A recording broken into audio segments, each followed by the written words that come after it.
O texto que trago esta noite é a segunda carta de Paulo aos Coríntios, o capítulo 1, versículos de 1 a 11.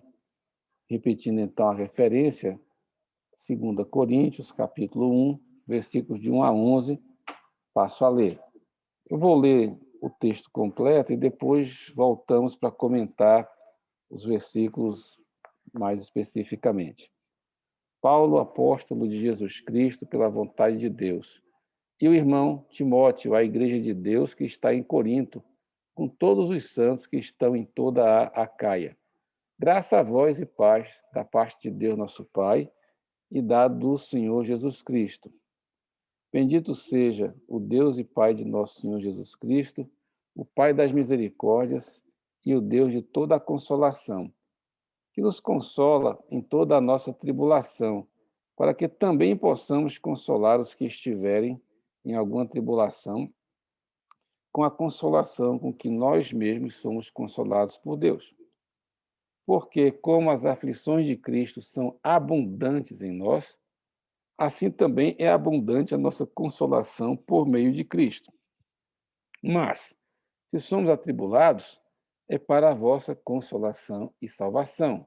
Ou, se somos consolados, para a vossa consolação e salvação. Perdão, vou ler de novo aqui. Ou, se somos consolados, para a vossa consolação e salvação é, a qual se opera suportando com paciência as mesmas aflições que nós também padecemos. E a nossa esperança acerca de vós é firme, sabendo que, como sois participantes das aflições, assim o sereis também da consolação.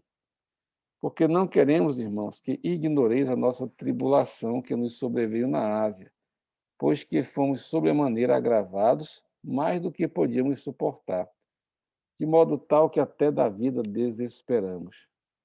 Mas já em nós mesmos tínhamos a sentença de morte, para que não confiássemos em nós, mas em Deus que ressuscita os mortos, o qual nos livrou de tão grande morte, e livra, em quem esperamos que também nos livrará ainda, ajudando-nos também vós com orações por nós, para que, pelo benefício que por muitas pessoas nos foi feita, por muitas pessoas também sejam dadas graças a nosso respeito. Queridos irmãos, queridas irmãs, começando então aqui algumas meditações a partir dessa passagem, com a qual, em alguma medida, eu tenho me identificado nessas semanas recentes, né? O início aqui desse trecho, né? Paulo se apresenta como apóstolo enviado por Jesus e, e isso em companhia do irmão Timóteo, né? Então, já comentando e aplicando esse texto, Paulo começa já compartilhando do ministério, do serviço que Deus deu a ele. Jesus o enviou para pregar o evangelho e para ensinar. E Paulo trabalhava em equipe. Paulo sempre viajou acompanhado, em geral, por mais de vários irmãos que o ajudavam, né? Daí a referência a Timóteo. E aqui, irmãos, a gente vê o seguinte: Paulo fala de tribulação, Paulo fala de receber consolo de Deus nas tribulações. E é importante para mim entender que as tribulações e aflições não nos afastam, em definitivo, do serviço, do trabalho que Deus ordena a cada um de nós. Ministério não é título, ministério não é cargo de importância, ministério na Bíblia significa trabalho, serviço, né? Então, é interessante aqui, porque Paulo, ele fala do trabalho dele, do ministério que ele recebeu de Deus. É um ministério no qual ele atua junto com os irmãos. Deus nunca envia ninguém para fazer nada sozinho. Eu vou repetir, esse é um princípio importantíssimo. Deus não envia ninguém a fazer nada sozinho. é sempre em conjunto, sempre com companheiros e companheiras de ministério. E aqui, Paulo fala de aflições e tribulações, mas ele não perde o foco do trabalho dele. Então, começo a me identificar em parte com isso daqui. Eu digo em parte porque eu tenho plena consciência de que as aflições e tribulações pelas quais o apóstolo Paulo passou, em muito, em imensa medida, superam tudo que eu já possa ter passado. Mas o princípio é o mesmo. Então, ficar doente, ir para o hospital, pensar assim, como passou na minha cabeça, será que chegou o meu momento de deixar esse mundo? Isso tudo faz a gente depurar o entendimento da razão e do propósito pelo qual Deus nos colocou nesse mundo. Então, propósitos de Deus para todos nós. Cuidar da família, servir nossa casa, esposa, filhos, filha, parentes, servir a igreja. Isso dá sentido à minha vida. Isso dá sentido à vida de todos e de cada um de nós, porque Jesus nos colocou nesses papéis. Somos parte de uma família natural, somos parte da família de Deus. E temos trabalho, serviço nesses dois contextos, né? Então, isso dá sentido, isso dá valor a essa vida aqui, e dá um valor eterno. Meu irmão, minha irmã, a tua vida tem valor eterno, porque Deus te colocou dentro da família natural e da família dele, que é a igreja, e o trabalho que você faz aí e também que você faz em benefício das pessoas ao teu redor, sejam família tua ou não, em qualquer sentido, tudo isso é parte do ministério, do trabalho que Deus te deu e que dá sentido à tua vida, propósito, né? E seguindo aqui então o comentário, né? Os versículos 3 e 4, aqui é uma construção interessante, vale a pena aqui explicar o detalhe. O verso 2 diz assim, ó: graça a vós e paz, da parte de Deus, nosso Pai, Deus, nosso Pai, e do Senhor Jesus Cristo. Então fala de Deus e fala que Deus é nosso Pai. O verso 3, ele volta a falar de Deus. Bendito seja o Deus e Pai de nosso Senhor Jesus Cristo, o Pai das misericórdias e o Deus de toda a consolação. Então, o Deus que é nosso Pai, ele é Pai de Jesus. E ele também é o Pai das misericórdias. Qual o sentido disso na Bíblia? Eu vou explicar isso com um sentido claramente negativo, mas só para entender a lógica, né? Jesus uma vez repreendeu os escribas e fariseus, dizendo: vocês são filhos do diabo, que o diabo é o pai da mentira e o diabo é homicida, e vocês imitam as obras dele.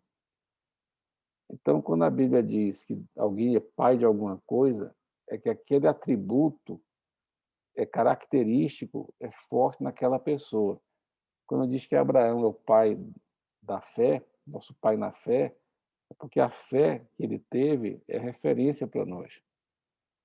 E aqui diz que Deus, ele é pai das misericórdias.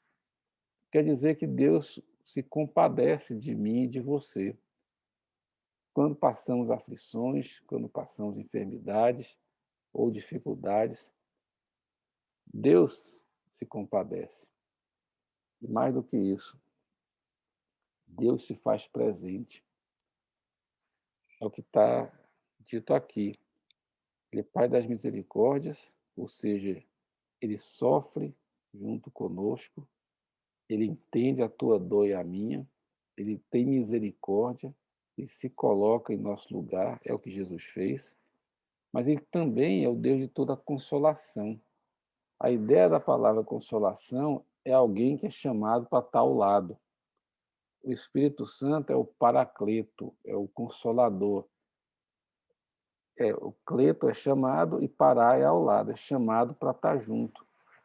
Então, Deus se coloca junto de mim e de você nas nossas tribulações.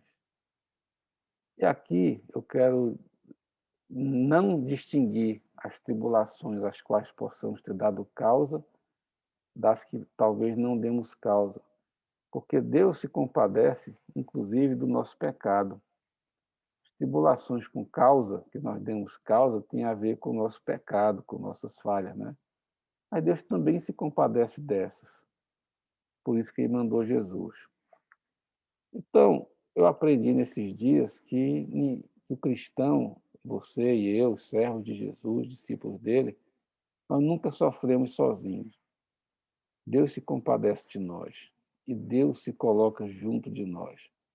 Mas vai além, porque Paulo, como o texto que eu já li, no versículo 11, ele fala das orações de muitos. Então, a igreja é um corpo. Quando um se alegra, todos se alegram. Estamos todos, por exemplo, alegres com a bênção do Jameson de fazer medicina com bolsa na Unieuro. Nos alegramos todos. Quando algum de nós passa uma enfermidade, uma doença, também todos nos unimos em oração, né? Então, esse texto aqui fala muito para mim. Eu passei por aflições, mas não passei sozinho. O Senhor estava comigo, vocês estavam comigo, e isso é um privilégio que torna até as aflições mais toleráveis. E aqui tem um ensinamento muito profundo, queridos. Aqui diz o seguinte, que verso 4, né? Quando Deus nos consola em nossa tribulação, isso tem um propósito, uma finalidade. Eu creio que tem mais de uma. Um é realmente nos consolar. Deus nos ama, Ele quer nos ajudar em nosso momento difícil. Mas também, isso como que nos capacita, como que nos habilita a consolar outros. Então, eu já recebi a ligação de uma querida irmã em Cristo que mora em outro estado, me perguntando como é que é o cateterismo, porque ela vai ter que fazer um cateterismo e ela estava assim muito insegura de como é que é o procedimento. Eu preciso tomar um remédio aqui que é parte do meu cuidado.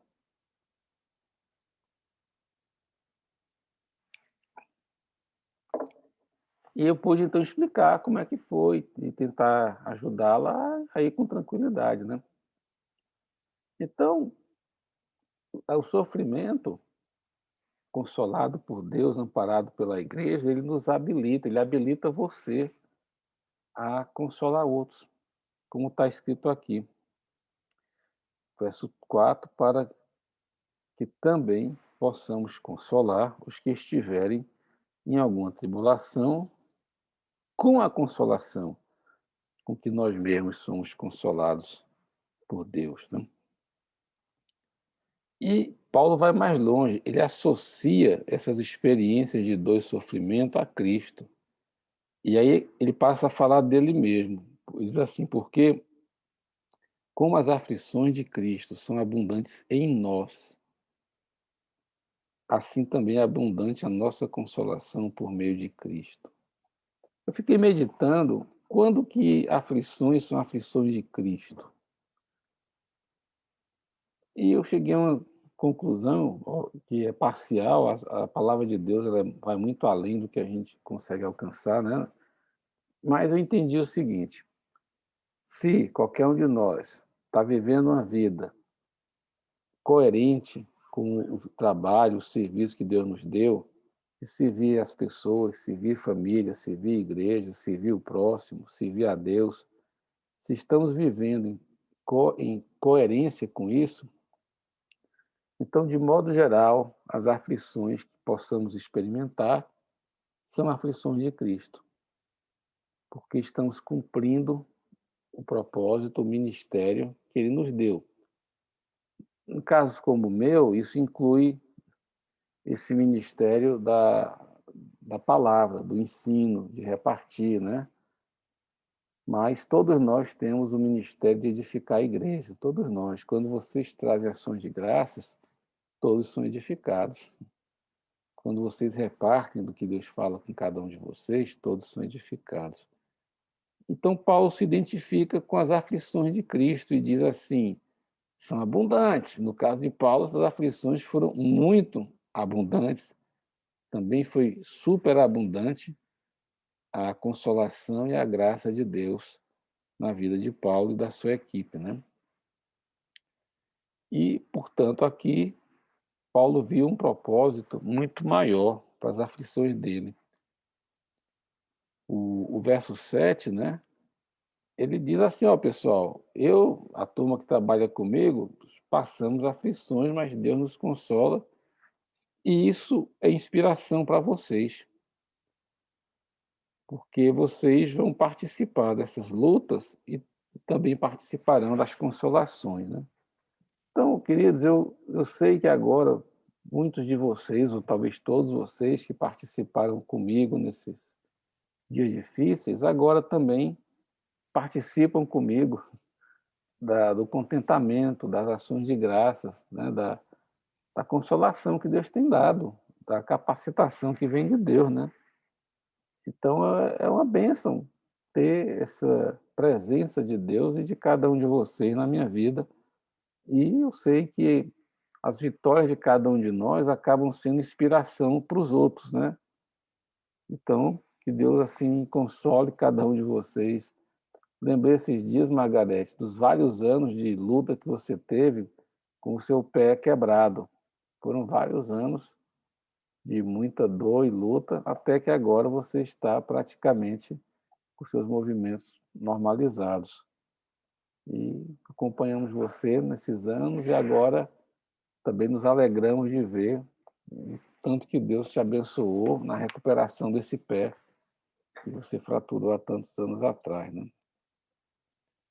Quero explorar um pouco mais essa questão do nosso ministério, do nosso trabalho. A Bíblia fala isso em várias facetas, somos testemunhas, somos proclamadores, mas aqui nessa carta aos Coríntios, na segunda carta aos Coríntios, Paulo descreve o nosso ministério individual e coletivo de uma maneira muito inspiradora e com um enfoque que eu considero muito adequado ao nosso contexto atual. Vamos agora para 2 Coríntios, capítulo 5, versos 18 a 20, que é o ministério da reconciliação. Então, repetindo a referência, é 2 Coríntios, capítulo 5, versos 18 a 20. Passo a ler. E tudo isto provém de Deus, que nos reconciliou consigo mesmo por Jesus Cristo e nos deu o ministério da reconciliação. Isto é, Deus estava em Cristo reconciliando consigo o mundo, não lhes imputando seus pecados, e pôs em nós a palavra da reconciliação, de modo que somos embaixadores da parte de Cristo, como se Deus por nós rogasse. Rogamos-vos, pois, da parte de Cristo, que vos reconcilieis com Deus.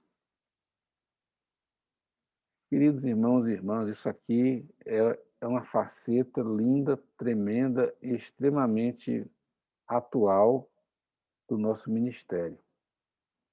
Uma das maneiras de descrever o pecado é que o pecado foi a rebelião contra o Criador. Aliás, é uma boa maneira de descrever o pecado. O homem aderiu à rebelião de Lúcifer, Satanás, e buscou um caminho de independência rebelde contra o Criador. Mas aí Deus proveu o preço para que o homem, até então rebelde, pudesse se reconciliar com Deus, né? A obra da reconciliação está feita, Jesus já fez, o preço já foi pago. A obra da reconciliação entre Deus e os homens está perfeitamente feita e completa. Aleluia! Como aprendi com o nosso querido Gilberto Pickering, lá na cruz do Calvário, no último brado de Jesus, ele falou: está completamente pago. não falta nada. Mas Deus pôs em nós, no verso 19, a palavra, a mensagem da reconciliação. Então, nós somos embaixadores enviados por Deus para rogar às pessoas que se coloquem ao alcance, que tragam para a sua própria vida a obra já feita da reconciliação. Em outras palavras, que se reconciliem com Deus, que se convertam a Jesus, que recebam Jesus como Senhor e Salvador e se reconciliem com Deus. A obra da reconciliação está feita. Cabe a cada um agora aderir a essa obra ou não. Também, não está nesse texto, está em outros, a obra da reconciliação de Jesus incluiu, se não me falha a memória, está em Efésios, derrubada do muro da separação. Você tinha duas separações no Templo de Jerusalém na época de Jesus. A principal separação era o véu que separava o Santo dos Santos do lugar santo. Esse véu representava a separação entre Deus e os homens. E quando Jesus morreu, esse véu foi rasgado de cima para baixo e Hebreus nos diz que foi aberto o caminho para o Pai, né? Mas também está escrito que o muro da separação, Jesus também eliminou o muro da separação.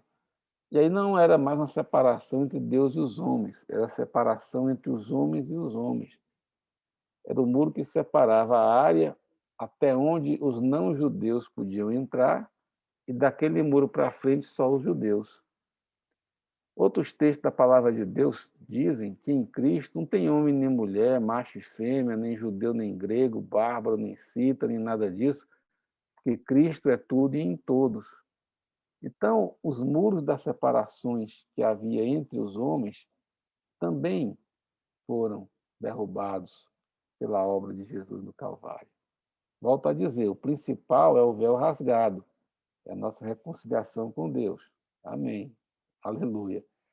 Mas também isso traz paz e reconciliação entre nós. Então, no seio do reino de Deus, não é para ver as separações, os muros de separação. As diferenças são inevitáveis. As pessoas são diferentes. Nossas vidas são diferentes. Mas não confundir diferenças com separação. Separação quer dizer que não podemos viver juntos, não podemos andar juntos, não podemos ter comunhão. Diferenças existem, mas não devem ser causa nem motivo para ofender a unidade da igreja e a comunhão em Cristo, né? Então, por que eu trago essa palavra? Porque eu tenho entendido, queridos irmãos e queridas irmãs, que nós estamos numa época em que muitos muros de separação estão sendo construídos entre as pessoas e, pior ainda, entre as pessoas e Deus. Então, há partidarismo de toda sorte hoje em dia. Tudo vira motivo de ter um grupo contra o outro, um extremo contra o outro. Eu sei que as separações entre nós só vão desaparecer depois que cada um se reconciliar com Deus. Amém. Primeira reconciliação é com Deus e é a mais importante. Mas eu creio que é parte da reconciliação cumprirmos uma das bem-aventuranças que Jesus pronunciou no Sermão do Monte, registrado no Evangelho de Mateus, em que ele diz assim: bem-aventurados os pacificadores, porque serão chamados filhos de Deus. Então, nós temos um ministério hoje, nós temos uma palavra de reconciliação que nos é dada, para que nos reconciliemos com Deus. E, na sequência, uns com os outros. Nós somos embaixadores com a mensagem, com a palavra da reconciliação. Primeiro e acima de tudo com Deus, com o Pai, mas também uns com os outros. Então, que nós possamos, nossa palavra seja de paz, de perdão, de misericórdia, o Fastar nos ouve hoje, o Fastar diz muito que o Evangelho é uma boa notícia, é as boas novas da salvação, da reconciliação. Rapaz, tua vida tem solução, tem jeito, né? Aleluia e glória a Deus. Nessa carta, Paulo trabalha ministério dele, dos outros, em meio a dificuldades e sofrimentos, em mais de uma passagem. E para concluir essa minha meditação, quero ler um texto nessa mesma carta, capítulo 4, agora, a partir do versículo 8, em que Paulo volta a esse assunto de perseverar no serviço, de perseverar no ministério que Deus dá a todos nós, mesmo em contextos de dificuldade. Então, passo a ler aqui a 2 Coríntios, capítulo 4, a partir do versículo 8, vai até o 18. Paulo diz assim, voltando a esse assunto: em tudo somos atribulados, mas não angustiados, perplexos, mas não desanimados, perseguidos, mas não desamparados, abatidos, mas não destruídos, trazendo sempre por toda a parte a mortificação do Senhor Jesus no corpo, para que a vida de Jesus se manifeste também no nosso corpo. E assim nós que vivemos, estamos sempre entregues à morte, por amor de Jesus, para que a vida de Jesus se manifeste também na nossa carne mortal. De modo que em nós opera a morte, mas em vós a vida. Antes de prosseguir a leitura, paro aqui para comentar. É impressionante esse texto de Paulo. Aqui fica claro como Deus sempre põe limite às provações pelas quais passamos. Por isso que Paulo sempre tem um contraponto. Somos em tudo atribulados, mas não angustiados. Perseguidos, meu Deus, perseguidos. Opa, mas não desamparados. Abatidos, podemos estar cansados ou desanimados, mas não destruídos. Volto a dizer, Paulo experimentou isso em dimensões que eu não alcanço. Mas, quando eu tive o infarto, na quinta-noite, eu fui ganhando noção da seriedade do que eu estava passando. Eu levei uns 10 a 15 minutos para entender que o troço era sério. E quando eu entendi toda a gravidade do que eu estava passando, né, e pedi socorro com mais clareza, eu experimentei um pedacinho desse princípio, que é o seguinte: eu não, Deus não permitiu que eu sentisse pânico, Deus não permitiu que eu ficasse apavorado ou que eu entrasse em qualquer sentimento de desespero, de forma alguma. Eu, a partir de algum momento eu entendi, eu estou tendo um infarto. Su, por favor, me socorra, chame o Ney, chame a ambulância, chame o Xande, chame o Gilberto, que já desceu para orar comigo. Mas eu experimentei essa proteção que Deus coloca. Meu irmão, minha irmã, há um limite que Deus coloca para resguardar você e a mim e a qualquer um de nós em qualquer tribulação. Há um limite. E Paulo comenta implicitamente, mas com muita clareza, desses limites aqui. É sempre, isso aqui está difícil, mas tem um limite. Por quê? Porque Deus não nos desampara. O Salmo 34 diz que muitas são as aflições do justo, mas o Senhor de todas, o livra. E Deus guardou meu coração em vários sentidos, inclusive nesse emocional. Em nenhum momento Deus não permitiu que eu sentisse nem desespero, nem uma angústia incontrolável, não. sabia da gravidade, eu sabia que provavelmente eu estava tendo um infarto, mas a paz de Cristo me guardou. Hoje, antes do culto aqui, fui orar com o Alexandre e ele orou para que eu ficasse guardado dentro da paz. E essa é a literal expressão, dentro da paz. Então, tenha sempre esperança. Deus põe limite. Deus não permite coisas além do que poderíamos suportar, né? E o resultado, verso 11, é algo que eu ouço muito, por exemplo, Damião falar, é vida de Cristo gerada em nós. Verso 11 diz assim: somos sempre entregues à morte por amor de Jesus, para quê? Para que a vida de Jesus se manifeste na nossa carne mortal. Como assim? Vida de Jesus, ora, Cristo habita em nós e nós nele, para que Cristo habite pela fé em vossos corações. Efésios capítulo 3.